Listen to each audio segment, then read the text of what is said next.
पुण्याची कोणतरी इथे वास्तव्याला असणारी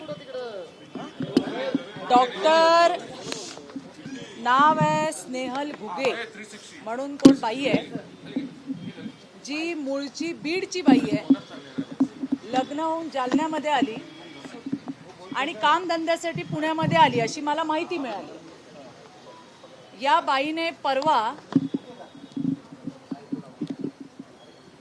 एका चॅनलवरती बोलताना असं सांगितलं, तिचं आणि तिच्या नवऱ्याचं घटस्फोटाचं प्रकरण काहीतरी घटस्फोटाचं आहे की दोघांमध्ये डिस्प्यूटचं आहे की काहीतरी आहे, की ती नवऱ्याजवळ राहत नाही की नवरा तिच्याजवळ राहत नाही, असं काहीतरी प्रकरण आहे।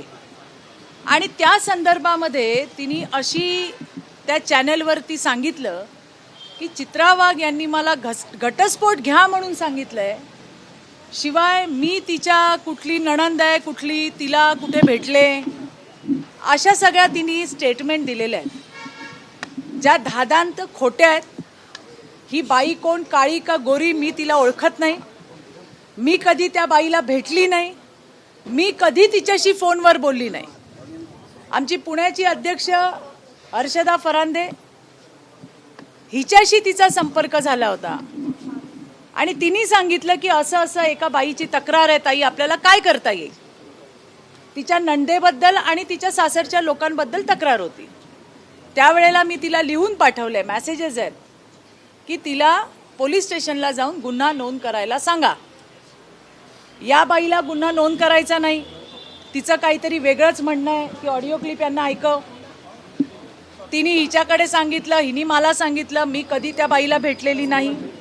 बरं, याच्या आधी सुद्धा बाई फार हुशार डोकेबाज बाई आहे, याच्या आधी सुद्धा हिने व्हिडिओ केलेले आहेत, विषय हाच, पण त्याची दखल तुम्ही कोणी घेतली नाही। परवा ज्या वेळेला तिने चित्रा वाघचं नाव घेतलं आणि सगळीकडे बातम्या लागल्या की भारतीय जनता पार्टीच्या नेत्या आणि आमदार चित्रा वाघ यांनी मला सांगितलं घटस्फोट घ्या। कधी सांगितलं बाई तुला, कुणी सांगितलं? हे तर माझं नशीब थोर आहे, तर माझ्याकडे ते व्हॉट्सअपचे प्रूफ होते, नाही तर मी तुम्हाला काय दाखवणार होते आज। आणि म्हणून या अशा खोटारड्या बायकांवरती गुन्हे दाखल झाले पाहिजे, ही माझी आग्रही मागणी पोलिसांकडे आहे। मी आता त्यांच्याकडे गेले आणि आज गुन्हा दाखल करूनच मी पुण्यातून मुंबईला जाणार आहे।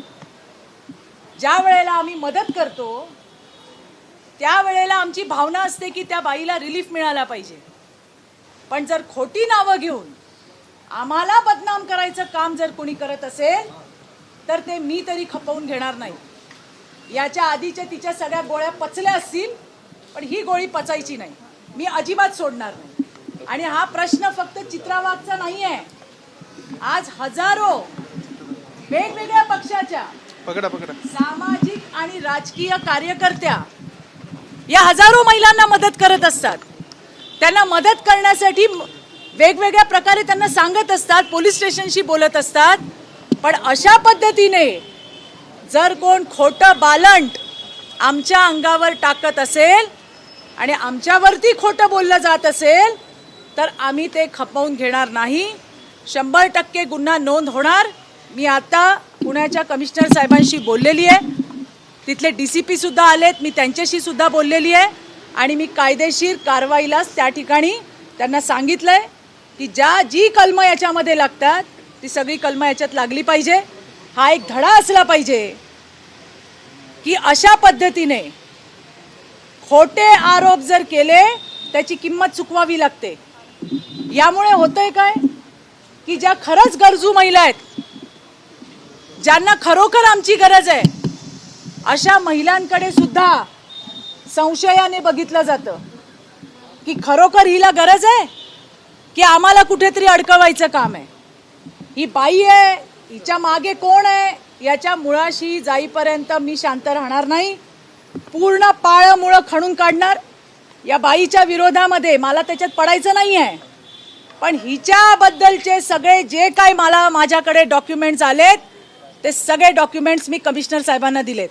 पोलीस बघतील काय करायचं ते। माझा प्रश्न फक्त एवढाच आहे की कुठलाही संबंध नसताना त्या ठिकाणी माझं नाव घेतलं गेलं माझ्याबद्दल टिप्पणी केली गेली आणि ते मला चालणार नाही, कारण ते धादांत खोटं आहे. पोलिसांना मी हेही सांगितलंय, माझा फोन ताब्यामध्ये घ्या, कधी कुठल्या नंबरवरनं तिचा फोन आलाय का चेक करा, मी कधी बोलली आहे का चेक करा.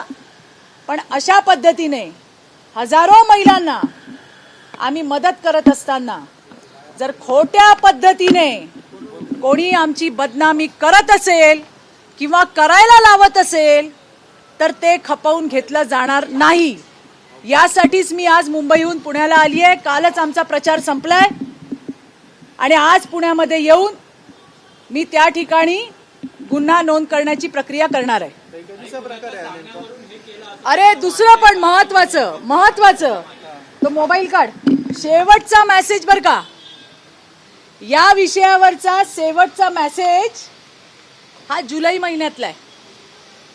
किती थांब जरा, माझा फोन आणा, तुम्हाला मी दाखवते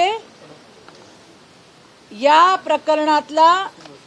नाही हा नाही, ऐका तर आता. अरे केलाच नाही, त्या बाईचा नंबरच नाही माझ्याकडे. या विषयावरती शेवटचं बोलणं 31 जुलैला झालं. 31 जुलैला, 3 जुलैला. आता जुलै गेला, ऑगस्ट गेला, सप्टेंबर गेला, ऑक्टोबर गेला, नोव्हेंबर एंड आला आणि तिला आज आठवलं का चित्रा वाघने मला घटस्फोट घ्यायला लावला. तर हे अशी नाटकं खपवून घेणार नाही आम्ही, हे सांगतीये. जीव तोडून काम करतो, प्रामाणिकपणे महिलांना मदत करण्याचा प्रयत्न करतो. पण यांच्यासारख्या खोटारड्या बायका जर अशा पद्धतीने खोटे आरोप करत असतील तर ते खपवून घेणार नाही. किती दिवस सहानुभूती घेणार आहे? याच्या आधी सुद्धा व्हिडिओ घेतले, याच्या आधी सुद्धा व्हिडिओ केले. आता आमचं नाव घेतलं तेव्हा तुम्ही सगळेजण गोळा झालाय. मी हिचा ऑडिओ ऐकव. जेव्हा मी हिला सांगितलं पोलीस स्टेशनला गुन्हा दाखल करायला सांगा, तेव्हा हिने तिला सांगितलं. ती काय म्हणते, कुठला आहे ग बाई,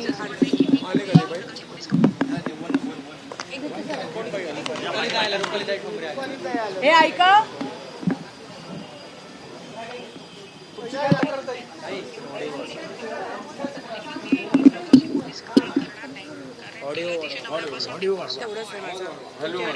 ही ऑडिओ क्लिप तुम्हाला पाठवते मी. मला एवढंच म्हणायचंय, मी बोलले असते, मी भेटले असते, माझा कुठला नंबर असता तर गोष्ट वेगळी. काहीही संबंध नसताना जर अशा पद्धतीने बदनाम केलं जात असेल तर ते कसं काय चालणार? आज एकीने केलं, उद्या आणखी 10 जणी उभ्या राहतील. मी परत सांगते, हा प्रश्न फक्त चित्रा वाघचा नाही. जितक्या महिला राजकीय आणि सामाजिक क्षेत्रामध्ये काम करतात त्या महिला जी मदत करतात. आता पुन्हा फोन आल्यावरती मी तर आता असं माझं कामच ठेवलंय की बाबा काही असेल तुम्ही लेखी आधी मला पाठवा. जोपर्यंत लेखी तक्रार माझ्याकडे येत नाही मी त्याच्यावर कार्यवाही करत नाही. आणि ही तर योगायोगाने माझ्याकडे सगळे हे प्रूफ मिळाले, अदरवाईज तर जे बोललं ते खरंच झालं असतं. आणि म्हणून मी आज गुन्हा दाखल करायला आली आहे.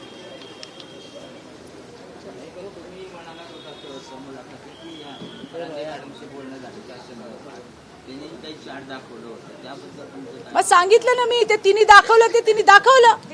माझ्याशी काही संबंध नाही. हिने मला सांगितलं, मी तिला सांगितलं. पहिला मुद्दा हाच होता की गुन्हा नोंद करा, कारण शेवटी आम्ही कोणाला सांगणार? ऑथॉरिटी कोण आहे? पोलीस आहे. त्यामुळे पोलिसांना सांगा, पोलीस स्टेशनला जाऊन गुन्हा दाखल करा, हेच सांगितलं होतं मी. याच्यात आमचं काय चुकलं? पण उठून सरळ बोलायचं खोटं की चित्रा वाघने घटस्फोट घ्यायला सांगितला. मी कशाला सांगू आणि कुणाला घटस्फोट घ्या नका घेऊ हे सांगणारे आम्ही कोण आहोत? हा त्यांचा प्रश्न आहे, त्या नवरा बायकोचा प्रश्न आहे, त्यांच्या परिवाराचा प्रश्न आहे. आणि खोटे आरोप केले, त्या पद्धतीत मीडियामध्ये स्टेटमेंट दिली. म्हणून या संबंधित प्रकरणाशी भेट घ्यायला मी कमिशनर साहेबांना आले होते. DCP पण त्या ठिकाणी मला भेटले आणि आम्ही त्या ठिकाणी गुन्हा नोंद करणार आहोत. मला नाही माहिती काय आहे, पब्लिक स्टंट आहे का आणखीन काय आहे मला माहिती नाही. ते काही असलं तरी आम्ही काही टूल नाही आहोत ना.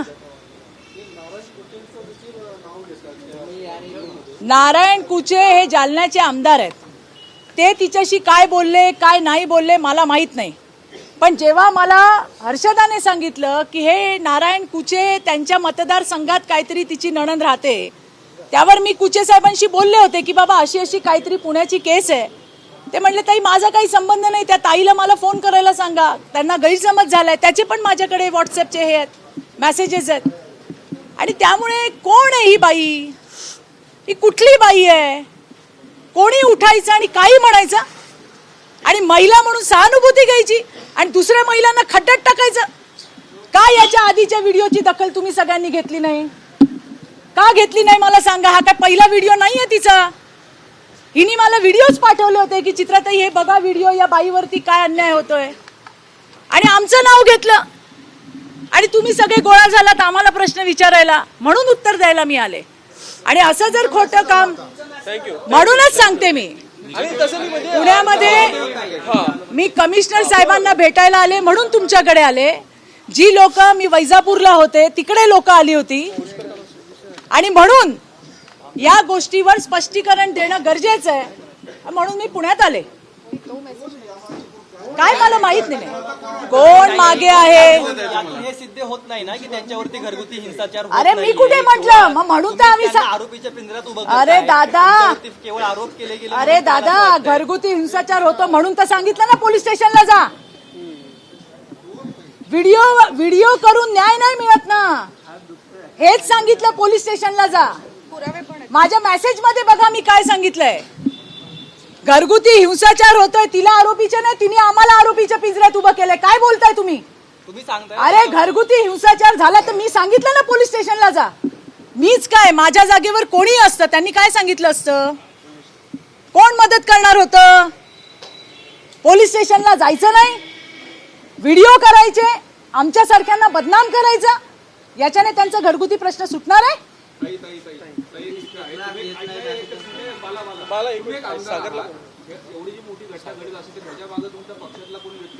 नाही, मला काय म्हणायचंय बघा, काय आले आरोप, काय मुद्दा येईल त्याला मी उत्तर द्यायला समर्थ आहे. कोण याच्या मागे आहे आणि कोण याच्या मागे नाही हे तर मी बघीनच. पण सगळ्यात पहिला बेसिक मुद्दा हा आहे, ज्या बाईला आपण बघितलं नाही, ओळखत नाही, नंबर नाही, बोलणं नाही, मेसेज नाही, आणि अशा सगळ्याच बाबतीत ओळखीच्या नसलेल्या बाईंनी आरोप करणं हे चुकीचं आहे. घरगुती हिंसाचार झाला, बाई पोलीस स्टेशनला जा, तिकडे जाऊन कंप्लेंट कर, हेच आम्ही पण सांगितलं. याच्यामध्ये काय चूक केली तेवढं सांगा तुम्ही.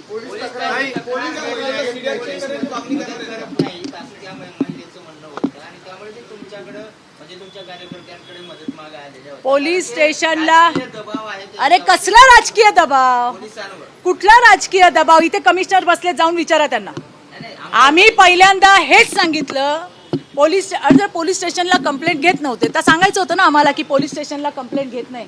जशी मी इकडे आली तशी तिकडे गेले असते. जर सांगितलं असतं तर इकडे आली ना तशी झोन 4 ला गेले असते ना, वाघोलीला. पण आमचं नाव घेऊन बदनाम करायचं कारण काय, याचं तर उत्तर द्या. काय संबंध चित्रा वाघचा? कोणी उठायचं आणि टपली मारून जायचं आम्हाला? आज ही बोलली, उद्या आणखी 10 जणी बोलतील. आणि अशा खोटारड्या बायकांमुळे ज्या खरंच पीडिता महिला आहेत, ज्यांना आमच्यासारख्या हजारो कार्यकर्त्यांची गरज आहे, त्यांचे प्रश्न मागे राहतात. आणि म्हणून गुन्हा तर दाखल झालाच पाहिजे, आणि जे सेक्शन लागतील ते लागल्याशिवाय मी पुण्यातून जाणार नाहीये. कोणाला? महिला आयोगाच्या अध्यक्षाला काय करायची मागणी? मी पोलीस स्टेशनला आली आहे.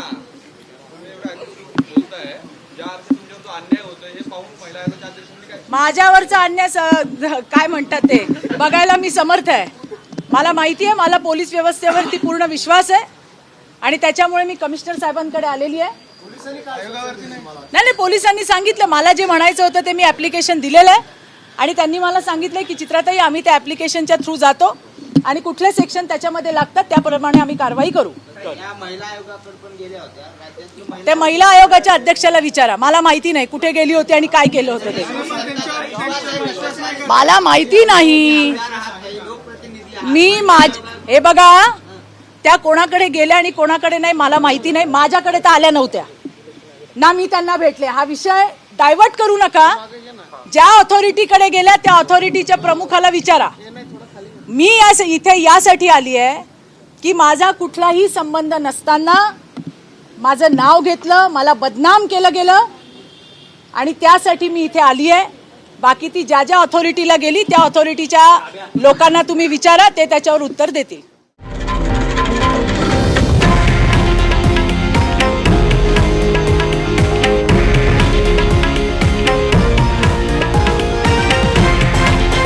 हे आहे देशातील नंबर 1 न्यूज नेटवर्क आणि आपण पाहत आहात TV9 मराठी, एकमेव.